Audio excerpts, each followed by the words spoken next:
Welcome back to the Mina Kimes Show featuring Lenny. Only NFL podcast.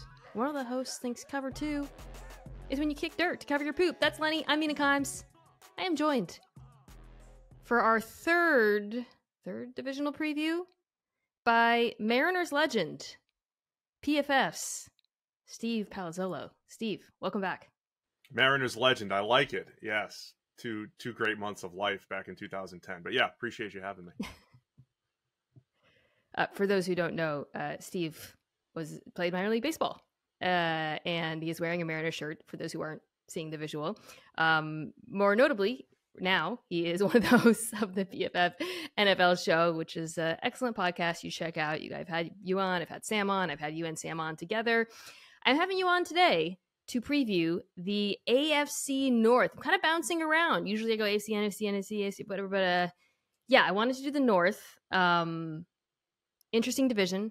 I think most people would probably view this as being kind of a two-tier division, maybe. But what I think is interesting is I do think you can make a case for all four teams to be playoff teams. I would say, I mean, we're coming off the AFC East, which is like the hellscape of the NFL right now. But Steve, the AFC North, not that far off is how I felt after doing this exercise of going through all the depth charts and thinking about these teams. Yeah, I mean, I think the North is really difficult. I thought they were supposed to be a pretty loaded division last year, and they were. You know, I mean, like the Browns were still competitive, and the Steelers were very competitive, and the Ravens were probably going to make the playoffs if Lamar Jackson didn't get hurt, and of course the Bengals go to the AFC Championship again. So I think it's another year like that, where we're at the end of the season, we'll say, you know, was this team actually that bad? They only won 7 games. Were they really that bad? Well, not really. I mean, they're in this very difficult division. So I think that's the story of the AFC and the North in particular. So I think there's a lot to be excited about, I think, for all 4 teams. And yeah, there's a case to be made for all 4 to potentially make the playoffs. So I figured we'll start with the division favorite, the Vegas favorite. I don't know how far the Ravens are behind the Bengals. I don't think it's that far, though. It's not that far in my estimation, which we'll get into when we get to the Ravens. I'm very high on both of these teams.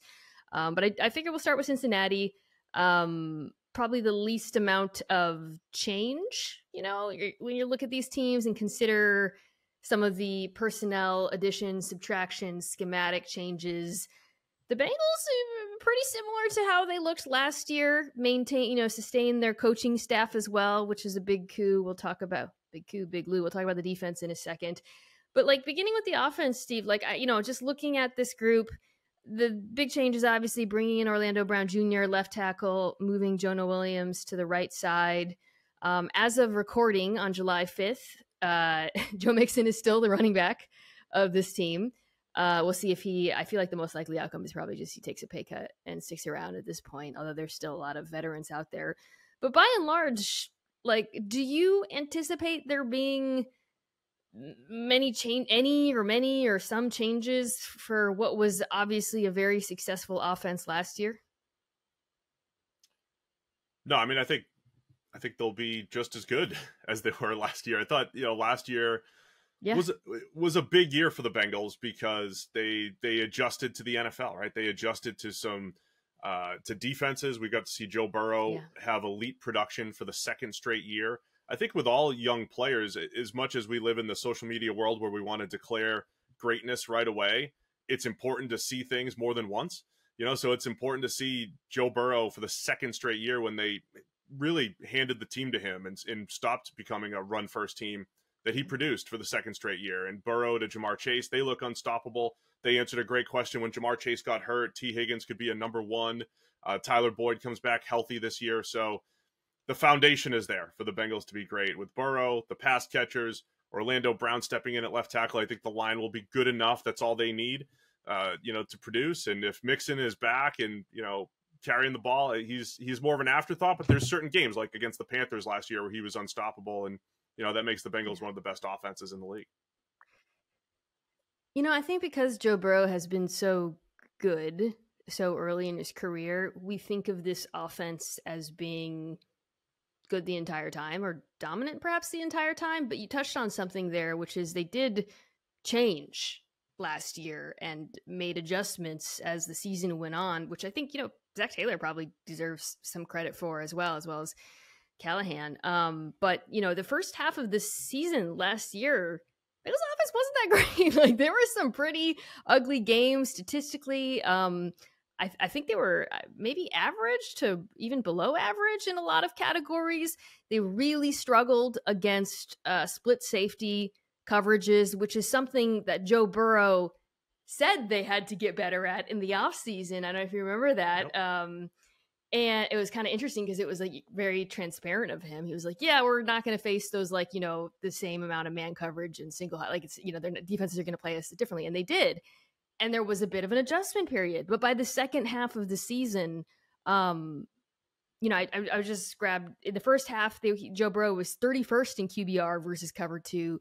In the second half, he shot up to 7th. And then, against man coverage, it was like lights out and everything. But I do think it's like when we look at this offense as a whole and we think, okay, like they were great. Of course, they're going to be great. There's still room to grow. Joe Burrow is still an improving and developing quarterback in the same way that Patrick Mahomes was. And I think we really saw that last season. Yeah, the entire offense, really. Like they made adjustments. And they had games where Jamar Chase went from, remember early in the Burrow to Chase connection, it was like, Chase would have these games with 3 catches and 2 were touchdowns and they were explosive plays. And they had games where they were like, all right, we're going to go old school Randy Moss, Randy ratio, where it's like, all right, we're going to actually get 15 targets for Jamar Chase by moving him around. You might not get the explosive plays, but you're just going to get him involved. I think the Bengals just showing the ability to have different kinds of answers, Burrow being able to execute it. And then, I do think Zach Taylor probably deserves more credit than he's gotten. It's nice to have Joe Burrow and Jamar Chase and T. Higgins as a foundation, but every time the Bengals, hit a bit of a lull and maybe could have taken a step back over the last couple of years, Zach Taylor got them back on track the next week. They played hard for him even when it looked like, hey, what's going on? Why did we underachieve in this particular week? So and then they adjusted to the league like you laid out with those numbers. So I think Zach Taylor probably deserves a little bit more credit than he's gotten, because it seems easy because you've got Burrow and those pass catchers, but he's kept them on track and gotten to the AFC Championship, and it's going to be tough to maintain that level, but he deserves credit. Yeah, it seems easy because it's like, we think of Burrow as being this like, okay, just, put him in the gun, spread it out, let him find mismatches, let him do his pre-snap thing. But when you look at the trend lines with this team, you see like intentionality and changes. You talked about the usage of Chase. Another thing that really changed last year was their run game evolved pretty dramatically. I mean, they went from an almost exclusively under center wide zone team. They're only in the gun running the ball 27% of the time in 2021 to near the top of the league in downhill runs out of the gun 54% of the time. Almost all of that in the second half of the season when they're like, okay, our quarterback's in the gun. We're going to put our running back in the gun. We're going to run more gap stuff. We had Orlando Brown Jr., who was fantastic, on NFL Live, Steve, and I asked him about this, and he basically was like, yeah, I was brought in. This was a big part of the reason why I was brought in. I'm a big body, and they want me moving big bodies, was his quote, which I love because that speaks to like a it wasn't just like, okay, we're just going to grab the best left tackle available or whatnot. I thought it was a pretty good deal, but it also spoke to like, we have a coherent vision for how we want this offense and this run game to continue evolving. Yeah, I think it just speaks to like all of us in the media sometimes get caught up in the term system and here's this offensive system and you just think it's this set of plays, but calling plays on both sides of the ball really is adjusting to what the league is doing, whether it's, defensively adjusting to new offensive schemes and offensively adjusting to how teams are going to slow you down. You're going to have weaknesses.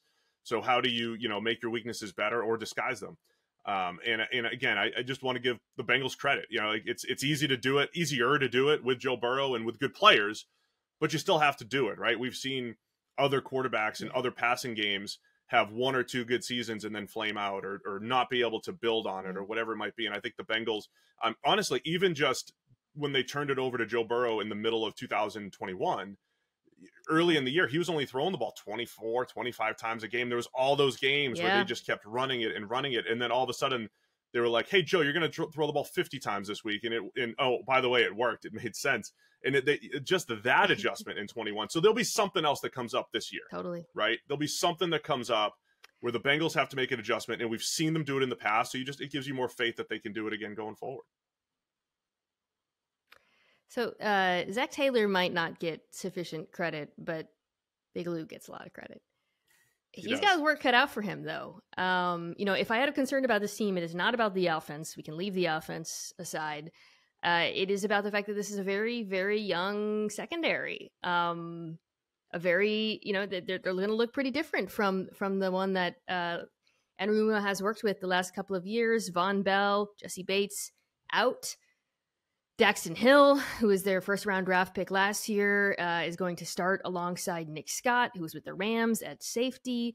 Cam Taylor-Britt, I assume, is going to be one of the starting cornerbacks. You get Awuzie back, but it's a real youth movement. So, I guess I want to start there, kind of back to front. Does that concern you at all? Do you think it's going to make things challenging for Anarumo, who we know calls pretty complicated defense? I think that's the thing. It's not just new players. It's new players in a defense that's been very game plan oriented. We know, way back in the 2021 AFC Championship where they just said, hey, we're going to go 3-man rush against Patrick Mahomes in the second half. And Inarumo's, first and second half splits have been outstanding. That speaks to the ability to make adjustments in game. It's probably, again, it's oversimplifying, but it's a defense that does make adjustments to what they're seeing. And you usually need veteran type of players, right? That's the thing you say about the Bill Belichick players. When he gets his veterans, they can run their week-to-week game plan-oriented system. Well, that's how the Bengals have been. So maybe losing a couple veteran safeties like Jesse Bates and Von Bell will come back to bite. I do love the way the Bengals, we always mention, use the word future-proofing, future-proof their roster, knowing Jesse Bates was a free agent, knowing those guys needed to be replaced. That's where they drafted, last year in 2021, and bringing in Daxton Hill and Cam Taylor-Britt. But clearly that's going to hurt the depth because those guys have to jump into starting spots. They draft DJ Turner at corner in the second round out of Michigan. I think he could be a fantastic player. But when you are a potential dynasty, for the wrong word, but potential top end team every single year, you're going to be paying the quarterback, you're going to be paying a receiver or two, then you're going to have to rely on younger players. Right. And so every year with the Bengals, I think you're going to, the defensive line is going to be young in a year or whatever it might be, and you're going to have to count on somebody. So, yeah, this year it's the secondary for the Bengals, and I think it will be more challenging from a game plan standpoint. Yeah, we have talked about this a bit on NFL Live lately. I don't want to say, once again, they have to do the same thing as the Chiefs, but the trajectory you're describing is not dissimilar from what we saw with the Chiefs. You give your quarterback the big contract, that's obviously looming, as well as these 2 wide receiver contracts.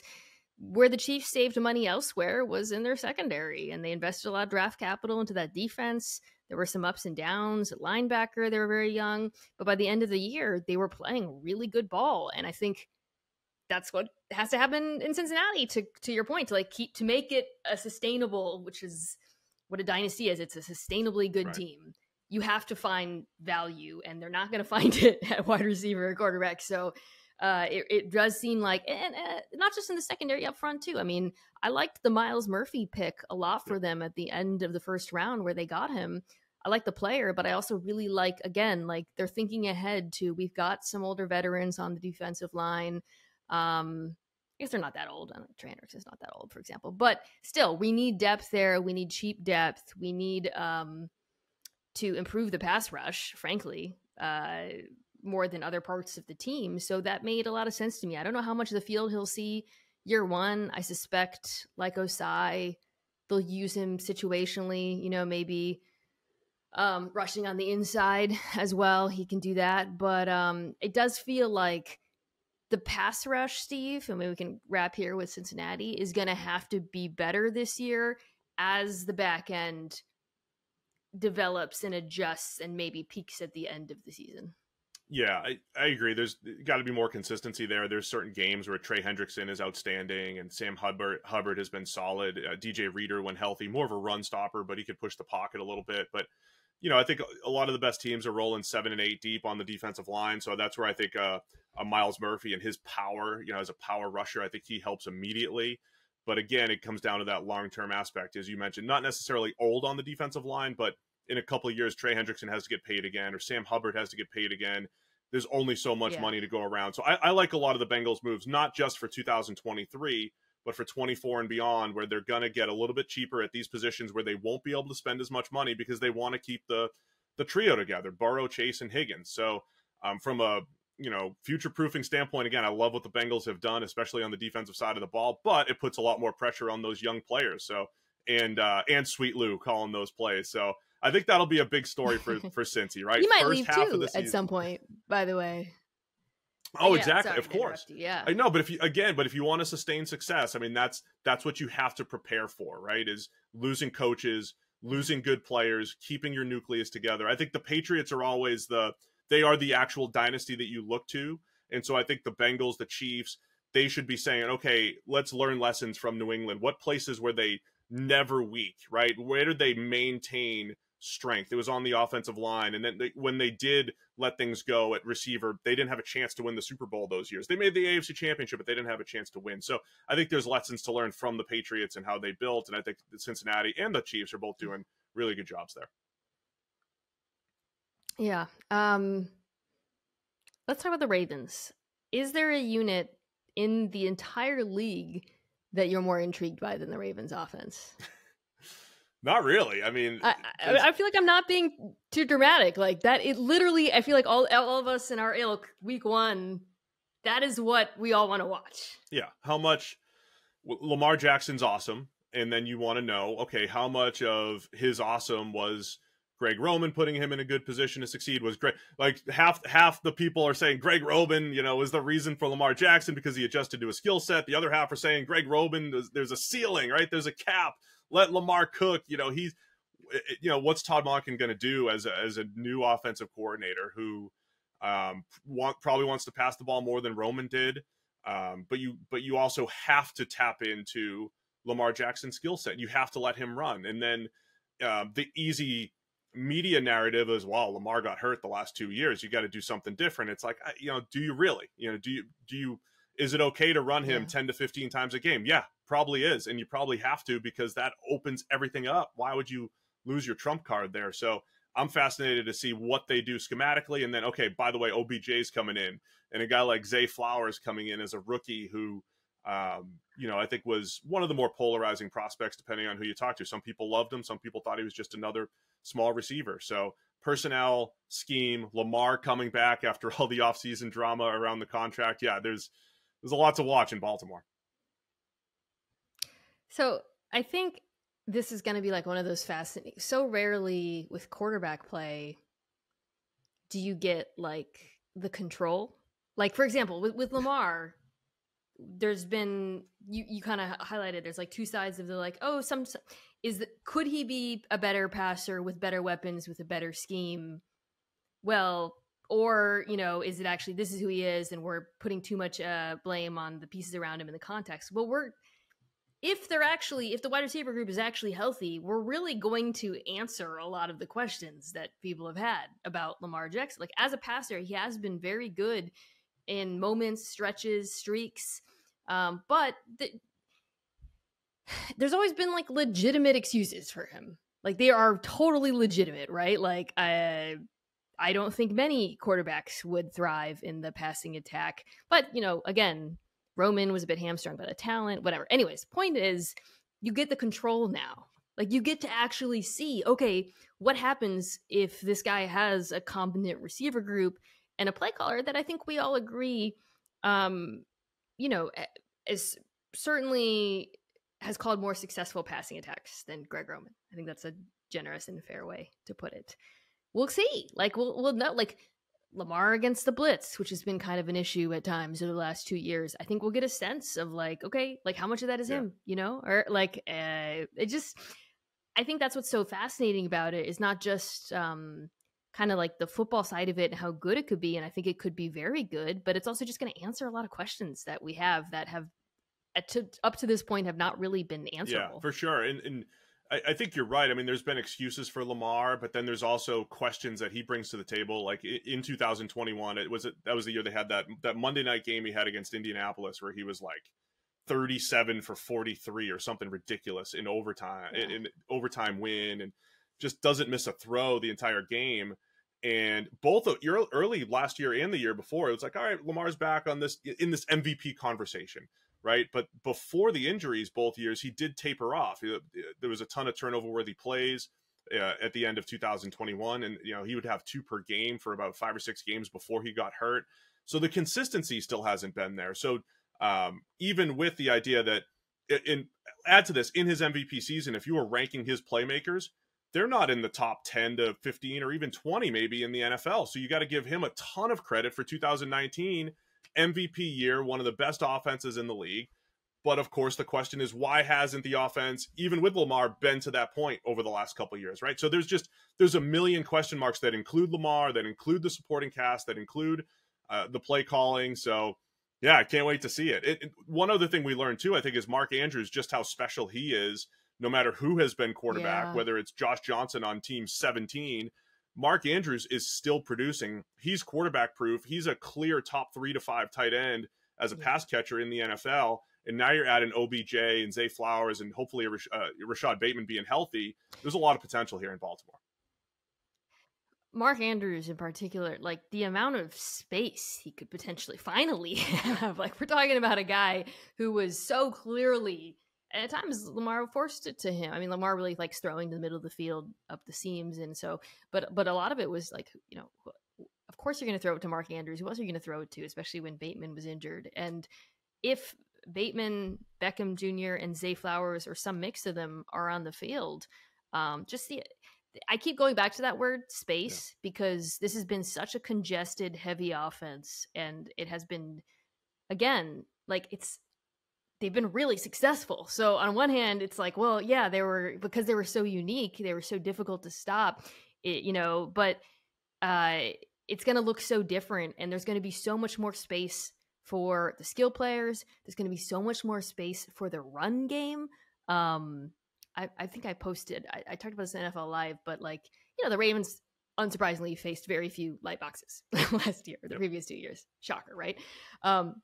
When they did run into light boxes, not even out of, I think 11, I grabbed, maybe it was actually all groupings. But in any case, when they actually did run into light boxes, and obviously that includes a lot of Lamar Jackson runs, they averaged higher EPA per play running than the Chiefs did as an offense, running into light boxes. Yeah. So consider the fact that now suddenly teams have this horrible decision to make every time they play this team when they come out there in 11 personnel with those 3 wide receivers at on the field.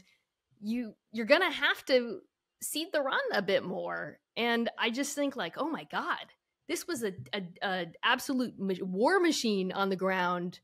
But then there's a flip side. Well, maybe they aren't as good at running the ball. Like Ricard and the tight ends aren't in there. I don't know. We're going to find out. It's just so exciting to me just to see how it plays out. The one other piece too with OBJ in the mix here, Baker Mayfield has one of the most confusing careers because when the supporting cast was good, he was worse, and he was better when OBJ went down. But there's still lingering questions about that. OBJ, the number 1 wide receiver, because when he went to the Rams, him and Stafford weren't on the same page for a few weeks, and then they figured it out, but there's still, elite Cooper Kupp there. Yeah. And OBJ was more of a, in the Super Bowl, a mismatch creator in the slot. If he didn't get hurt in the Super Bowl, I think he would have had 7 or 8 catches, couple touchdowns, because they were going to feature him. But that's what he was, more of a game plan oriented. We're going to get you the ball this week, but not that number 1 that he was maybe with the Giants for a few years. So do they try, do they work, Lamar Jackson and OBJ? Because you don't know what that chemistry is like, because we've seen OBJ be on the good and bad side of that with quarterbacks. It's a really good point. I hated doing OBJ segments on TV because I was like, I don't know, man. Doesn't make sense. Yeah. I mean, setting aside the injury, he's such a difficult wide receiver to project in terms of, to your point, usage, productivity. It's just been so crazy since the early part of his career in New York. I actually think Flowers, who is I did like as a prospect, to me, I think I can easily imagine how he's used, deep shots, play action. And I think Lamar is going to throw to him a fair amount because as much as we, on the wide receiver productivity in this offense, Hollywood Brown got a lot of targets. And the case for Flowers to me as a prospect was a better Marquise Brown. I mean, that's the upside case, So I really liked that pick. Because I think he's like Bateman and OBJ. There's some similarities there. Flowers is a very different kind of player, and like this passing game should be explosive because of the attention teams pay to the running game. Yeah, no, I agree. I'm interested to see Flowers as a deep threat and then just a space player. I always thought, I think of all the other small receivers in the draft, he's best with the ball in his hands, in space, and the Ravens will create some room, I think, for Flowers to operate both down the field and after the catch. So they can use that early. So the Ravens defense looked really awesome second half of last season. Do you feel like they'll continue building on that? Do you have concerns about the pass rush? Where do you view them going into this season in terms of the division? I think this time of year, we look at the depth charts, we look at the two deep, and it feels not as strong as previous years, but I don't know that matters a whole lot. Why does it feel not as strong? Calais Campbell's gone, but he's getting older anyway and was tapering off a little bit. A guy like Marcus Peters isn't on the depth chart anymore, but they haven't gotten as much out of him as the paper, right, would show. But I don't know who, if they have those exact replacements. I think a guy like Justin Madubuike, who was really good for a stretch last year on the defensive line, they're expecting more from him. He has to step up. I think who's going to be the cornerback opposite Marlon Humphrey? You've got Rock Ya-Sin, you've got Brandon Stevens, you've got a few others, Darryl Worley and Trayvon Mullen. You have all these veterans who haven't really been great throughout their career. So I have some concerns about the cornerback room, I think, for the first time, again, on paper than the last few years. All that said, Baltimore's been playing with, a destroyed defensive back room as far as injuries go the last couple of years. But you also have that potential star potential of a Kyle Hamilton, and then Roquan Smith at linebacker played so much better in Baltimore than he did in Chicago. So every time I'm like, it doesn't look as good. It's like, other people step up. I think the defense will be good. They'll be solid. Yeah. They just, much like the Bengals, maybe don't have the same kind of depth that they had in previous years. Yeah, I think I'm confident in them because of what I saw at the end of last season, not just from the players, but from the coach, Mike McDonald. I think really it took them, and I think my colleague Ryan Clark was the one who, maybe I can't remember which of the players he was talking to, but anyways, it took them a second to get a whole. I mean, this was a pretty dramatic scheme change from Wink Martindale, and it took them a second to figure it out. And you're talking about young players like Kyle Hamilton. You remember had those coverage busts early in the season, and then they realized, okay, we want to play him more in the slot, and he was freaking awesome the second half of last season. David Ojabo didn't even play until the very end of the season. That's a guy who I'm really curious to see if he can step up as a pass rusher if Odafe Owe doesn't sort of fulfill his draft potential. So I think you can really imagine a world in which they get better, but you are dependent on young players playing well.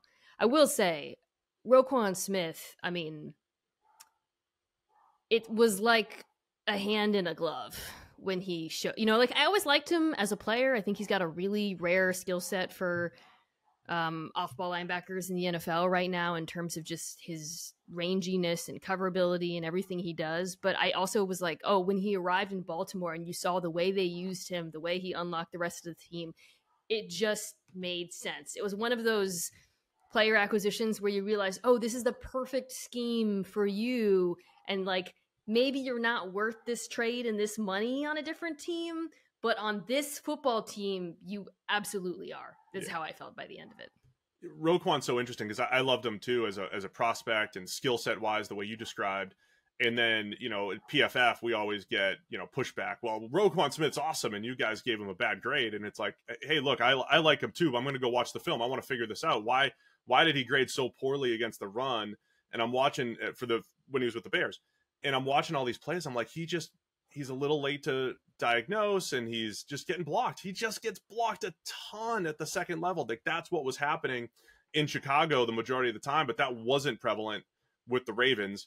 And kids are going to spy on me over here. He was so much better, and because it's the Ravens, and we know that they're, they're pretty smart, they're sharp. It's like, oh, what did they see? They saw something. They knew it'd be a scheme fit, and maybe we're giving the Ravens too much credit, but they did figure something out where Roquan wasn't getting blocked, and he was an impact player against the run, at least using PFF grades for the first time in 5 years. While also being one of the better coverage linebackers in the NFL. He does have that skill set. So that was interesting to see that different environment unlock, I think, Roquan's, more elite grading. Yeah. And then his presence unlocked Patrick Queen, who played the best football of his career once, to my eye. I don't know what your grades say. Once Roquan Smith arrived. And I think, McDonald uses a lot of disguise up front. The Ravens, you saw, leaned pretty heavily on simulated pressure. This is a team that, again, they didn't have a stud edge rusher. Justin Houston was their best pass rusher, still a free agent, still might come back to this team. I would be very shocked if they don't sign a veteran rusher, whether one of the guys, Ngakwe, well, probably not Ngakwe, but whatever, one of the guys. But anyways, a lot of simulated pressures. And then so having a linebacker who's so fast in terms of like 1 second he's in line of scrimmage, then all of a sudden he's like halfway up the field, it was like, oh, right, this is the right linebacker for your defense, for Mike McDonald's defense. So to have him for the full season, I think is just going to be so helpful. They also drafted Trenton Simpson, which was like a sneaky, interesting pickup, and I'll be curious to see how much play he gets. Probably not early in the season would be my guess, but that's something to monitor. I guess, pass rush depth, to your point, a little bit of a concern, but I don't know. This is a very complete roster. I think they look really good. Yeah. I think they're pretty close to Cincinnati for me. I agree. Obviously, if Lamar Jackson's healthy, we're talking about the difference in any NFL season is, a few games here and there. And the Baltimore, they gave the Bengals a good game in the playoffs. They had that freaky fumble 6. And it'll be close, and it'll be a bounce of the ball here and there, assuming health. I usually like a lot of what the Ravens have done. I think they've built, even though they've lost some veterans, they've drafted well, and got to rely on their young players the same way the Bengals do. But it's going to come down to whatever that offense does, and Lamar's health, and how much, if he could take that next step, get back to that MVP-ish type of form. All right, let's take a quick break, come back, and talk about a team that I think might be the hardest to project in the NFL. Tickets to the game, merch, meals at iconic restaurants, stays at Caesar's Palace, all this can be yours when you bet with Caesar's Sportsbook. Win or lose, every bet earns reward credits, which you can redeem across the empire. Now, if you haven't started yet, register using code OMAHAFULL, and then place your first bet up to $1,250. If you win, great, keep those winnings. But if you lose, you'll get your stake back as a bonus bet. We all know about the speed of sound, but have you ever thought about the sounds of speeding? If you drive over the speed limit, there are lots of different sounds you might hear. Drive too fast, and you could hear the sound of your vehicle crashing, the sound of ambulances and first responders desperately trying to free you from the wreckage. You could hear the beeps of a heart monitor. You could hear doctors and nurses in an emergency room as you're being treated for your injuries. You could hear the sound of worried family members in the hospital waiting room, hoping to hear that you're okay. You could even hear the sound of people crying at a funeral. Because if you drive over the speed limit, whether by a lot or by a little, you can do damage that's beyond repair. You could seriously injure yourself, or worse, you could hurt and even kill someone else. When you speed, you put everyone on the road in danger, one way or another. Speeding catches up with you. Paid for by NHTSA. Okay, Steve, you heard me tease this team. I said I think they're the hardest to project in the NFL. Which of the two teams do you think I'm talking about? I don't know. It's both of them. I mean, it's the Browns or the Steelers, obviously. But is it the Browns because of Watson? Okay, yeah. But like the Steelers are tough too. But yeah, let's go with the Browns. The Steelers. I mean, like I said, every team in this division could make the playoffs. So that necessarily makes them interesting. The Browns, I have been very reluctant to like power rank or project or whatever, just because of Deshaun Watson. So I just rewatched his last 3 starts to prepare for this, because I watched them during the season, but not once it became clear they were out of playoff contention. You know, we didn't talk about them very much on TV. Obviously, didn't talk about, I mean, Deshaun Watson was suspended because of all the accusations of sexual misconduct. And obviously, I didn't want to talk about him last year. And I've talked about that and sort of talking about this team and eventually getting back to talking about football. And that's what we're going to do. We're going to talk about him as a football player. So I sat down, I watched the games. I think maybe 2 of them had inclement weather. I can't remember which ones off the top of my head because I remember Browns fans talking about that a lot. What did you think of his performance? Obviously, it was not good, but like, let's get into why it wasn't good and whether it can get better, because that is, I think, the question that will likely determine the outcome of this whole thing. Like, what did you think watching him? Where did you feel like he looked like he was struggling? Did you see any signs of the old Watson? What was your takeaway? Yeah, I thought there were signs of the old, but it was just terrible inconsistency, inaccuracy. And look, it would have made for an easier narrative if his bad games were at the beginning and then he got a little bit better at the end. But it didn't happen, right? His, again, using PFF grades, we have 2 grades in the 50s, 70 and a high 60s. Those were his 2 best games. And then another game in the 50s and a game in the 30s, his 2 worst. Was one of the best, was the Saints game one of the better ones, or? It was, and even though they didn't score a ton of points and the weather was terrible and they, it wasn't great. Yeah, keep going, sorry. There was some drops in there, right? There was a lot of drops. And there was an interesting narrative coming out of the Saints game where there was Browns media saying, oh, look, Watson solved the cold. It's like, I think they scored 10 points or whatever in the game. Like, he didn't solve anything. So I don't think it made a ton of sense. It would have made sense if he was rusty after not playing for almost 2 years and then figured it out. So I don't know what to do with the Deshaun Watson narrative. The other part, too, is, again, from a PFF standpoint, when he was uber productive in 2018 and 19, he was a guy whose production was a little bit higher than maybe our grades. And I usually like comparing that. Here are the grades. Here's whatever metric, passer rating, EPA. And usually there's some sort of coach or scheme or players that elevated a player where the grade was a little bit, or just luck, grade was a little bit lower than the stats. And then in 2020, the grade was incredible. And Watson looked like he played incredible, and they won 4 games. And so the question was, okay, is he an elite player now? I don't know if he's an elite quarterback now or a guy that's going to be a good quarterback.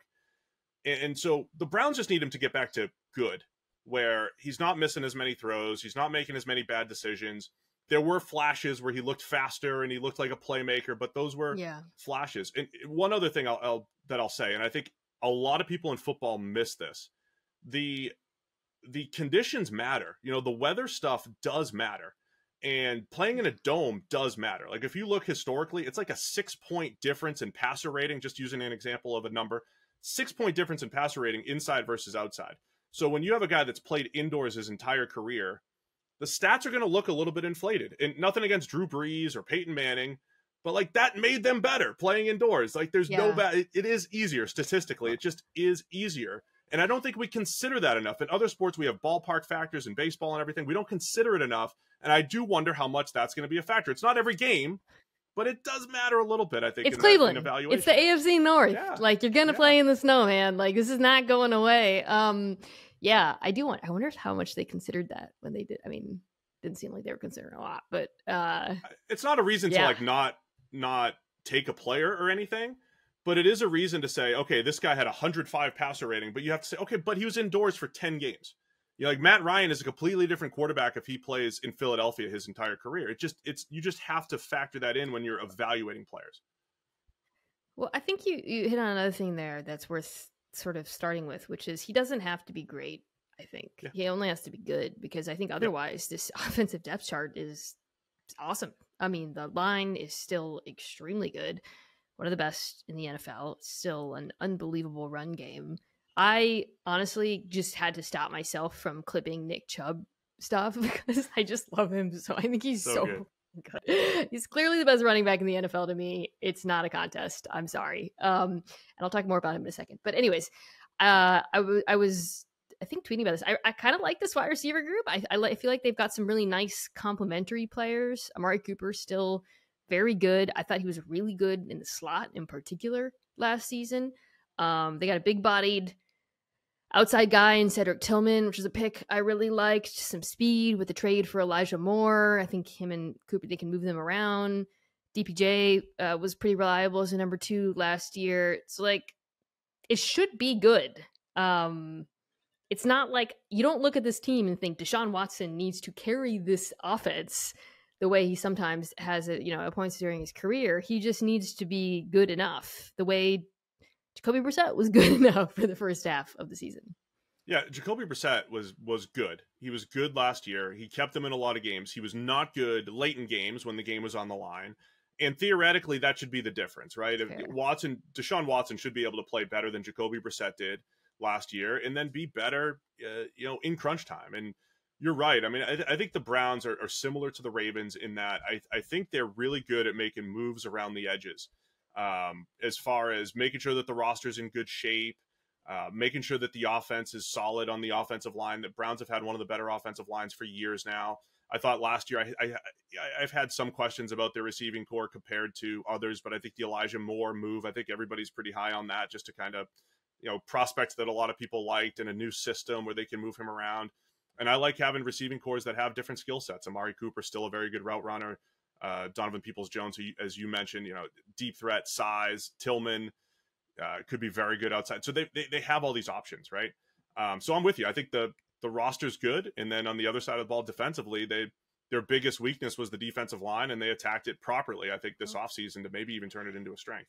Sorry to jump the gun on the segue there. No, I do want to talk about that. One more thing about the offense. I do think it needs to change. So one thing I that sort of struck me watching, again, Watson the second time around was how uncomfortable he looked under center, which is, it makes sense. That's not what he's done over the course of his career, really successfully. But that is, the Stefanski offense coming from that tree is, under center, wide zone running is what we think of. Although the run game was a bit more diverse last year than it had been. It's kind of an NFL wide theme. So I wouldn't be surprised this year if they kind of Watsonize the offense a little bit. If you have him in the gun, pistol more often, have him in empty, which is something he was more successful at in Houston. Kind of organized chaos is how I would describe the offense in Houston. And Steve, I was for a second I was like, but they've been so good running the ball from these looks. Do you really want to mess with that? So I checked to see how good Nick Chubb was running out of the gun instead of under center. Just I was kind of like, oh, what might happen if they change it? So Nick Chubb running out of the gun last year, first in yards per carry, first in rushing yards over expectation per carry. I mean, he had 92 carries, so it wasn't like nothing. He's so good at everything. Sorry, he's so good. And anyways, if they change the offense, he will be fine. Yes, Nick Chubb's awesome. One of my favorite comps was like a bigger Maurice Jones-Drew when he came out. Maybe I underrated Nick Chubb because he's fantastic. But I think, the Watson element and comfort level is interesting. Just to add another point to it, too, I thought there was a point in Watson's career where I think similar to maybe Russell Wilson had to deal with this, Aaron Rodgers had to deal with this. Guys who create big plays, they make big-time throws down the field, but take too many negative plays. They take too many sacks. And so I thought if Watson didn't go through all the nonsense and he was still playing football, that was going to be the next question, was like, how much do you try to take away some of those big plays in order to get the ball out of his hands and lower the sack total? And last year, I mean, he got sacked a ton with no big plays to speak for, right? So it was bad. Right. It was just bad overall. But that question comes back to the table. How much do you want him to be closer to a game manager because you have all this other good stuff, running game, offensive line, playmakers, versus how much do you want Watson to play the way he played in Houston, which was like, hey, he'll make the line look bad sometimes with sack totals, but he's going to make some big plays. I think that's a big question for how they want to handle him as well. It really is like I remember when Russell Wilson and him had those really high sack rates, but it was like, well, you kind of take it because every other third down, it's like an 80-yard, but we've seen, I think you have seen Russell Wilson. It's like, okay, what happens when you lose the big plays and you're getting sacked a lot? And to your point, last year, that was the case with Watson as well. So that'll be a really interesting question. So the defense is, I'm also really excited to watch though. New defensive coordinator, I've talked about this a little bit. Jim Schwartz liked the hire, and they made some changes. They finally invested at defensive tackle. I think I picked Dalvin Tomlinson as my X factor for this team, just because it was their big signing. Yeah, I mean, and it's just been such an abomination, the run defense, because they have either underinvested in it or the guys they've drafted haven't really worked out. Unfortunately, I mean, I think, it's going to be a 4-3. One of them's still going to have to start next to Dalvin Tomlinson. I don't know, Jordan Elliott maybe. I'm looking at the depth chart right now. They drafted a guy, but we'll see when he's Ika. We'll see when he plays. But it'll be better, I think. But still a little bit of a concern for me with this team. The Browns are really interesting because it is like if our friends from NFL Twitter were running a team and you'd run the numbers and say, well, defensive, the numbers show defensive tackle. Yeah, defensive tackle is the least valuable position. What if we just only drafted players in, day 2 and day 3? And theoretically, on paper and in a spreadsheet and in Python, it kind of makes sense. Unless you just never hit on any of those players, like a Jordan Elliott, who should have been good coming out. So it's like I'm watching the Browns probably use the right process, and then the results are so bad. And then when you see the results, you forget sometimes that the NFL is a week-to-week matchup-driven game, and they have those games where the run defense just can't stop anybody, much like the Chargers. It's like, I don't care how many stars you have or how well you've built the rest of the roster. If you're that bad up front and you give up 250 yards on the ground, it's over. And so the Browns shouldn't have those games this year due to your X factor, Dalvin Tomlinson. Every week, if like a team played the Browns, I was like, I need to take their run production. I think maybe like there were a few teams where I was like, this doesn't matter. This meant nothing. I'm glad you rushed for 6 yards per carry. It doesn't mean anything. Like, this is so bad. So yeah, I think Tomlinson would make a big difference. We'll see about the depth. I'm probably more optimistic about the pressure side of it up front with those additions, because you kind of alluded to this. I mean, Myles Garrett it's been the Myles Garrett show in Cleveland, and he's still been awesome. But he was the most double-teamed pass rusher in football last year, according to True Media, over 30% of dropbacks. Outside of him, no other Browns pass rusher ranked in the top 50 in pressure rate. So he is joined by Zadarius Smith, who I imagine will use outside, inside, and then Obo Okoronkwo, who's kind of become an NFL Twitter darling, like the NFL nerds. The tape heads love him. Yeah. Rams preseason legend Obo Okoronkwo. But I think just bringing in those guys and then putting them in the Jim Schwartz defense, where they'll be rushing from a pretty wide alignment, I think it should look pretty good. And I wouldn't be surprised, Steve, if Myles Garrett actually has a better season than the ones he's had because of it.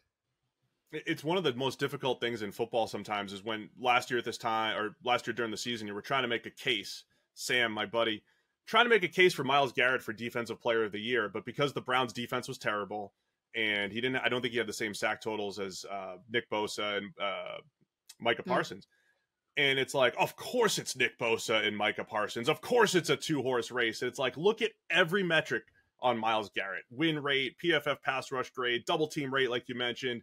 He has been as productive, if not more, in a much more difficult situation. So yeah, I'm fascinated by Jim Schwartz, known more for, 4-man rush, let dudes get to the quarterback.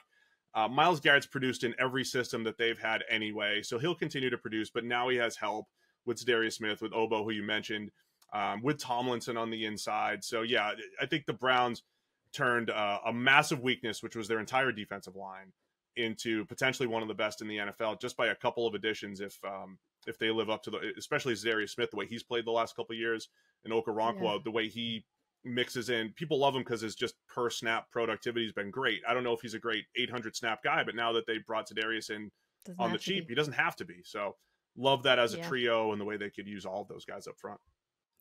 He's good enough to where if Myles Garrett gets double teamed as much as he has been, he will produce. I believe Okoronkwo and they'll win his Zadarius Smith. one-on-ones. Yeah, and in total, this will all help the secondary, which is still talented.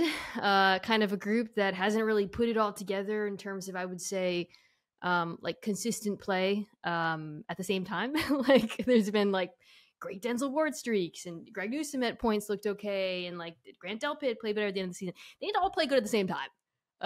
That's kind of my big conclusion with this. Yeah. So, cause they've all have high highs, and yeah, that's another one where hopefully the change in defensive coordinator finally makes it so that the talent in this group lives up to their potential.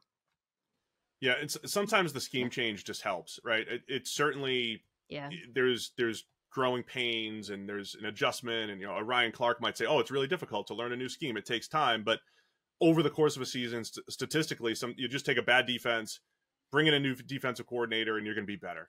I'm oversimplifying it, but they should be better because, like you said, they're very talented, and the coverage busts and some of the communication issues that they've had in the back end, if those are gone, the Browns are a very dangerous team, because I think they've made a lot of good moves from a personnel standpoint, and now it's just the biggest move that they made was Deshaun Watson, and it won't matter if, he's bad again. I feel like the Browns and the Chargers are the teams where, like, we've all been burnt so many times. We're like, I mean, maybe that part looks good. I don't know. Okay, the Steelers are kind of the opposite, where I feel like they don't have, like, they don't really get a lot of hype, but they finished very strong, and I think that's probably where we should start. Weeks 10 through 18 finished like top 5 to 10 in most offensive metrics, 7th in DVOA. So you can say they played lesser competition. I certainly think that is true, but DVOA does account for opponent. They were particularly good running the ball in that second half of the season. Do you buy it? Do you think this offense, we'll start with the offense, do you think they kind of figured things out? Did you feel like Kenny Pickett looked good out there? Did you feel like Matt Canada deserved to keep his job? Like, what is your take on the Steelers' offensive improvement we saw in the second half of last year? Yeah, so I think I'm buying into Kenny Pickett looking good. I'm not saying he'll be the next second-year quarterback to be in the MVP race. I think there's a happy medium in between. He's the next Joe Burrow, Patrick Mahomes, Lamar Jackson, Trevor Lawrence, whoever. But I think Pickett was great. It didn't show up on the stat sheet a lot, and I really think a lot of that comes down to Matt Canada. Despite the strong finish, I thought they don't have a ton of easy stuff, right? Like when I'm not a fan. The reason why everybody loves Kyle Shanahan is because they're like, wow, look what you did with Brock Purdy. Look at all those open throws. Look at how Deebo Samuel has 16 plays where he's in space in a game, and it's like it's like Pickett to Pickens has to be precise on back shoulders. And then Kenny Pickett throws a seam route to Freiermuth, and it's like, whoa, they have a middle of the field to attack. That's amazing. So to me, there was a little bit of Kenny Pickett playing football a little bit differently than Mitchell Trubisky did last year, where he was attacking the middle a little bit more, had some of those just like 5-yard runs here and there, just adding the QB sneak game that Ben Roethlisberger never had. Like, there was a lot of little stuff that I thought Pickett added to the offense, but there's still just not enough layups. There's just not enough easy stuff, because personnel wise, I think the Steelers are continuing to get better on top of, Tomlin, who's always just been so good at keeping it all together and keeping them competitive, obviously, because they don't have losing seasons. They should be better. It's a good receiver group. I think Deontay Johnson is like one of the more underrated wide receivers in football. Maybe it's because he doesn't score a touchdown and had that like drop phase, but like he's an extraordinary separator. He's one of my favorite guys to watch. Pickens is like the invert, not that he can't separate, but literally the dude catches everything thrown in a 2-yard radius. Great together. I think like Freiermuth, he looked good, man. So like, and then that coupled with an improved offensive line, there should be like those layups should exist. One of the things I really liked about watching Kenny Pickett, I've talked about this before, last season, I thought he looked really good throwing on the run. And it was interesting because I don't know, the way he was in the NFL wasn't maybe not necessarily exactly what I expected coming out of college. Like, he was kind of backyarded it a little bit. Like, he looked good scrambling. He looked good throwing on the run. And if it was me, I would really build that into the offense. I've talked about how I thought they should use more play action. You now have a quarterback who will turn his back to the defense and boot out. Yes. Use it. You have the players who can benefit from that. You've got now this like Darnell Washington. I mean, who knows if he'll even play, but like you've got a really good blocking tight end, and Freiermuth, use them. Like there should be like all those easy Daniel Jones boot completions. Those should exist in the framework of this offense. And it felt like they didn't really evolve it as much from the Ben Roethlisberger offense as they should have last year. And what I'm reading from, the beat reporters talking about it this year, it doesn't sound like they're going to really change it that much again, which I think would be a big mistake not to evolve it because you have a very different quarterback. Yeah, again, like my oversimplification there is Kenny Pickett's PFF grade was good. Mitchell Trubisky's PFF grade was good. And for those who don't know, the PFF grade tries to isolate the quarterback from the results. So that means overall they're making more good throws than bad. But if the offense's production, whether you're using EPA or just points per game or whatever you want to use, if it's below what you'd expect from a quarterback grading that well, then there's something missing. It's either the pass catchers aren't that good or there's something missing from a play caller. And for perspective, if you gave Kyle Shanahan, Kenny Pickett had a 75 grade last year. Kyle Shanahan makes magic with 75 graded quarterbacks. 70. Kenny Pickett's an MVP. He turns Jimmy Garoppolo into one of the winningest quarterbacks of all time and one of the most productive quarterbacks of all time. Using EPA and certain metrics, right? So that's where I see that big disconnect with Canada. Where again, I thought Pickett added more to the offense than say Trubisky last year. They both had just more to play with than late career Ben Roethlisberger, but there's still something missing there because the playmakers are, again, the depth chart, the roster is good. There has to be more out there, whether it is just a few more gimmies for Pickett. Because, he did show he could backyard it a little bit, but he's got to have the gimmies to complement that. And then you've got a more complete offense and a much more dangerous offense to defend. So I had the defense kind of just outside the top 10. When I was doing my top 10 defenses, I was tempted to put them in. I was between them and I think it was like New Orleans and Baltimore. I was kind of looking at the end, and ultimately I kept them out. But just because I had a few questions, a linebacker I think is a major issue with this team. Possible linebacker. The cornerback room on paper looks interesting, but it's really a wait and see, right? Like you have Peterson, who's coming off a good year, but like he's not getting younger. I like the Joey Porter Jr. draft pick. Makes a ton of sense. Great value, but he's a rookie. So, and I don't know if he'll take, like, is Levi Wallace going to play? I don't know. Like, so it's just kind of like, I'm going to have to wait and see in terms of not the front, but the second and third level of this defense.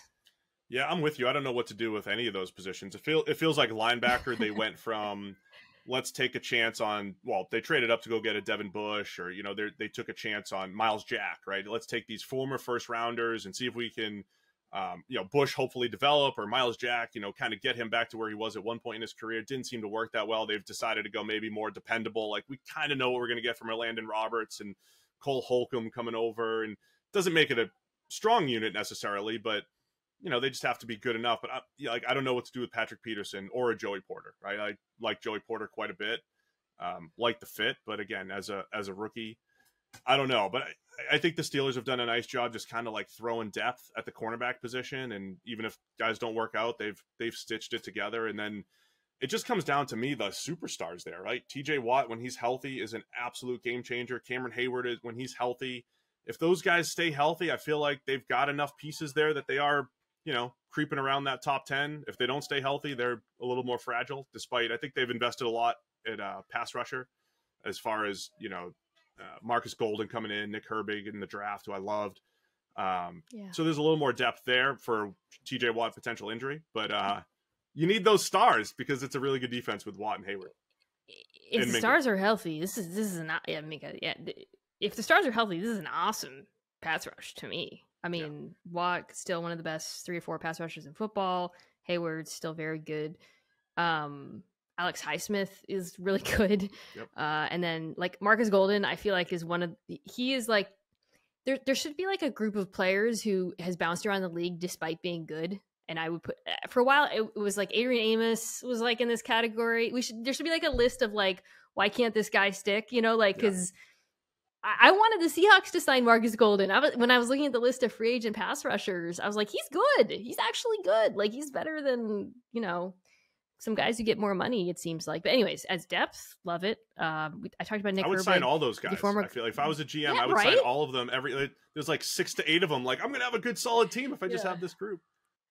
He's like, like solid players. Yeah, and I talked about Herbig with your former colleague, Mike Renner, so I got a chance to watch him get after it a little bit. He's a good pass rusher. So up front, they're still very good. That's why I considered I had them on the fringe of the top 10, but I just kind of ultimately was like, a little bit too many question marks, secondary and stuff. But I still think they'll be really good. And if the offense plays like they did in the second half of last season, Cam Hayward's not on the field as much. Again, they could totally be a playoff team. It's completely realistic to me. They're a little bit harder to project for the reasons we've been discussing, but like, so I've been rapping by like trying to rank the teams. I still feel like the 2-tier thing I said at the beginning, I stand by that. But the order of those 2 tiers, Steve, like gun tier, like if you just had to rank them right now, where would you come down? So I'll go Bengals, Ravens. Probably the order we did it: Bengals, Ravens, Browns, Steelers. Yeah. And the Steelers feel like the team where I feel really good about a lot of their offseason moves and where the organization's going with Omar Khan as GM. I just don't know if it's going to matter on the field this year. I don't know. Yeah. It might not happen till next year. We might not get enough new knowledge on Kenny Pickett. It might be one of like a year from now, we're going to be like, well, Kenny Pickett's got this new hot offensive coordinator. And with this group, he's going to be great in year 3, coming off an 8-win season. Yeah. Or 8-8 in one season, because Mike Tomlin will never have a losing season. So I feel like the Browns are the higher variance team where they could be really good or they could be bad. And the Steelers, it's like a smaller window, but the top, it's a little like they're inside of that variance. So it's a little bit of a cop out, but I'll probably echo your answer there. I don't know, but I really totally plausible that the Steelers are better than the Browns. I want to be clear. All right. Well, we did our best. Steve, this was great. I feel like you helped me make sense of this division a bit. I don't know if that came across at the end there.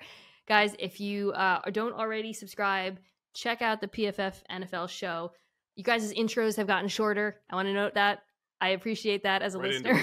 Yeah. Getting into it. Right into the content. And I as much as I miss the 6-minute digressions about rugby, I appreciate it. And I appreciate you coming on. Thank you so much for joining the show. This was great. You got it, Mina. Thanks for having me.